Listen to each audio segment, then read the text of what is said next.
After a whirlwind romance, I asked my partner, "When did you stop loving me?" as tensions peaked. Now, after heartfelt letters and a bouquet, they reassured me, "You're cared for, you're loved." Will we mend our strained connection before it's too late? Hello Reddit, this is my first time posting something so personal and asking questions about it. I would like to provide as much context as possible, so please bear with me, this will be a long one. I am 22 years old and male, and my partner is 22 years old and female. We have been dating for a little over half a year now, and we are both seniors in college about to graduate. I first met them through a dating application in September and immediately fell in love with them after our first date. They reciprocated my feelings even though they had just exited a long-term relationship.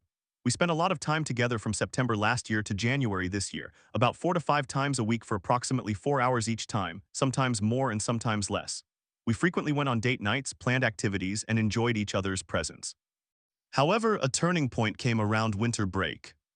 The first incident occurred when they asked me for help with their resume. Since it was job search season, we were both looking for work at the time. I provided them with a list of suggestions for improvement or changes. Their father, who has caused a significant amount of their childhood trauma and is very insistent about doing things his way, was also helping. After I shared my final suggestions, at this point their father had been pressuring them about the resume, and they told me that my suggestions were condescending. I had simply said, "Baby, don't do this." I felt terrible. My partner went home to Boston and I went home to Florida. I planned to return to campus a week and a half before school resumed. However, they had a 2-week trip to Korea planned with their best friend, something they were really excited about. Naturally, I was excited for them as well. However, during that trip we had minimal communication, 1 or 2 texts a day, and some days none at all. I understood they were likely tired and also sick for a good portion of the trip, and I tried my best to manage my feelings about it. However, since their return, we have been spending time together less frequently. In early February, we took a road trip to Boston so I could meet their family and celebrate their grandmother's birthday. During that trip, an incident occurred. I poured them a cup of wine but didn't realize I had a white wine glass. I am not a wine drinker and poured red wine instead. When I handed them the cup, they made a point to announce to the room of about 15 extended family members why I would pour red wine into a white wine glass. I was caught off guard and offered to pour them another cup in the correct glass, but they said, "Never mind." From that moment on, I tried to distance myself from them at the gathering because I did not want to do anything else that might upset them, nor did I want to confront them and create a scene, as that would have been inappropriate. They noticed something was wrong and kept asking me about it, but I assured them it was nothing and not to worry. Later, when we got home, they finally confronted me and I expressed my feelings. We had a conversation where they told me they were raised in a big family, where people often picked on each other in good spirit and it was never meant to be harmful. They also told me they felt they had to do the emotional lifting to get me to open up about my feelings, and it was exhausting. This detail is important. We both acknowledged our faults and apologized to each other before going to bed. Just 2 days later, another incident occurred. I was quite upset because they would often leave me on read for hours or almost the entire day. On one occasion, they left me in the dark for nearly a whole day. I would clarify that I am not the type of person who needs constant updates or reports. Fast forward to the next day when I saw them again, we were supposed to walk to class together.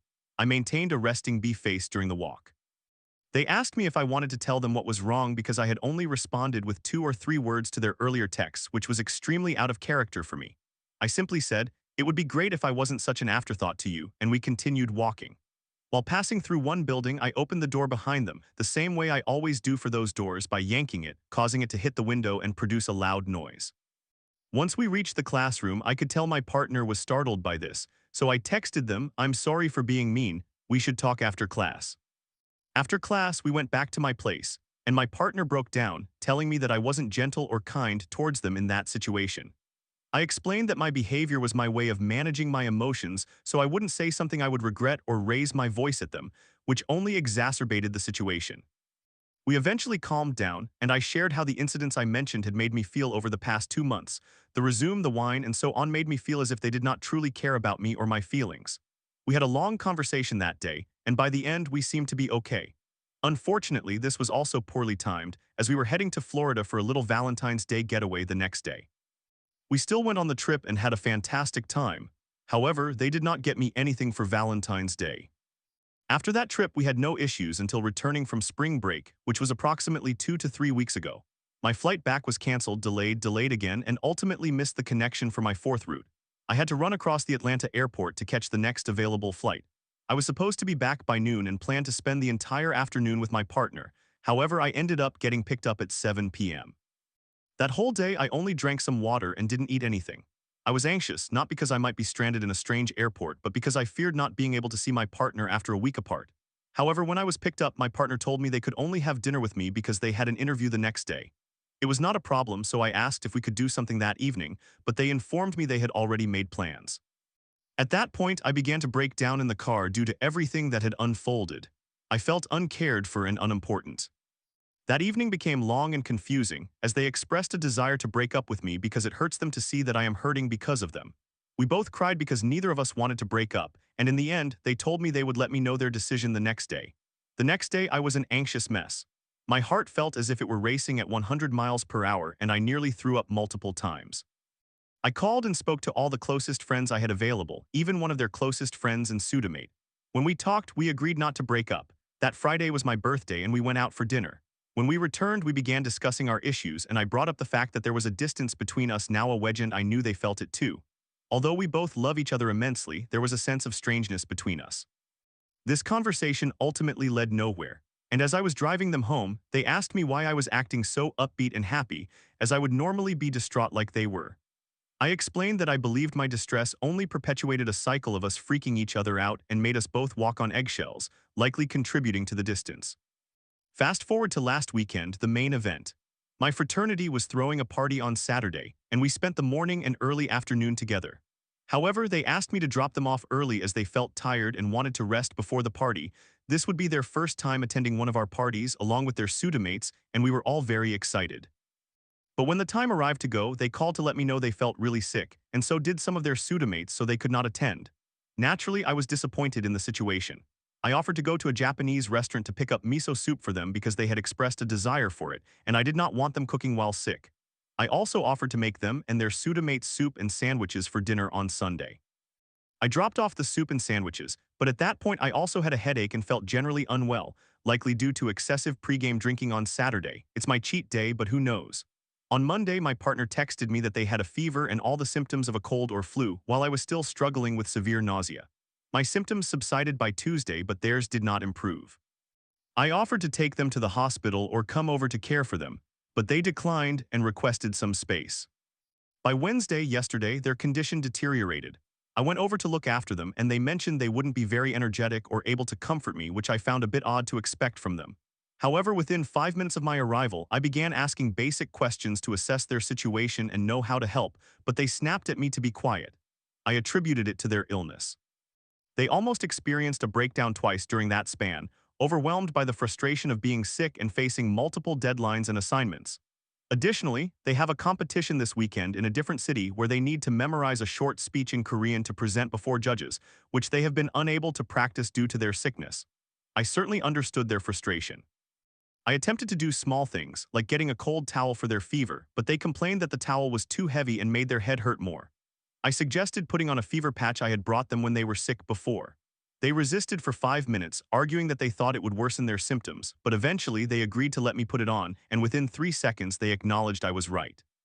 Their mother had scheduled an appointment for them to be tested for strep throat at a pharmacy 50 minutes away, and I drove them there.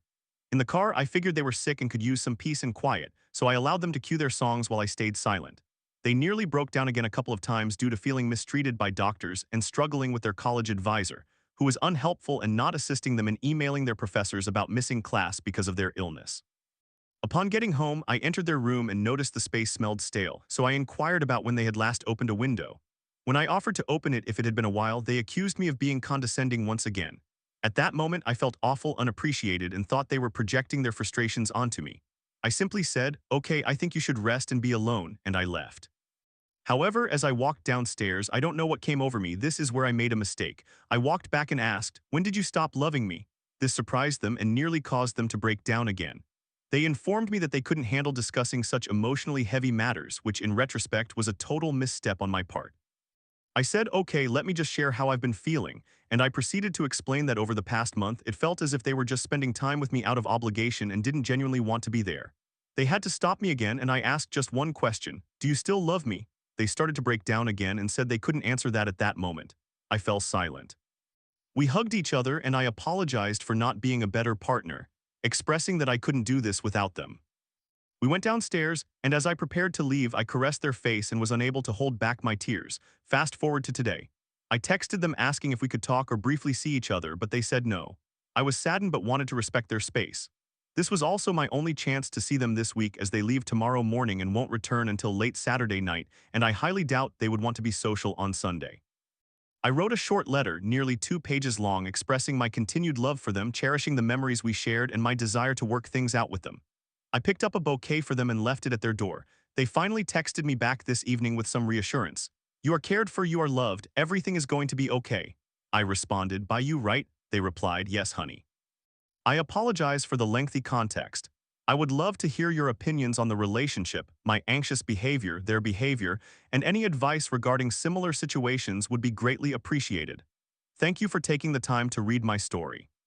Story 2. I'm 23M and today I'm going on a date with my tumultuous ex, 22F, after months apart. Our past, criticism, misunderstandings, and even aggression. "You need to fight for me," she said. "But after all that pain, will we truly reconnect, or am I just wasting my time?" I have a date with my ex today and I am not sure what to make of it. I feel very nervous and conflicted because of how our relationship ended. Here is the situation. How would you feel about going on a date with your ex? I, a 23-year-old male, started dating my ex, a 23-year-old female, in 2023. We were in a relationship for almost 11 months before breaking up in September of 2024. The entire relationship was filled with ups and downs. We did not spend a significant amount of time together due to our work schedules, and we lived 1 hour apart from each other. Each month, our relationship seemed to decline. Specifically, it was rocky during the last few months, with everything falling apart in August 2024. This is a brief summary of everything. I could certainly make this much longer. There is so much more I could add to all of this. Around the 9-month mark, I began to notice consistent changes in her personality, and she started treating me poorly. She became upset with me because I was not expressing the type of love she desired. She felt we were not spending enough time together, I was planning fewer activities, and my communication with her was lacking.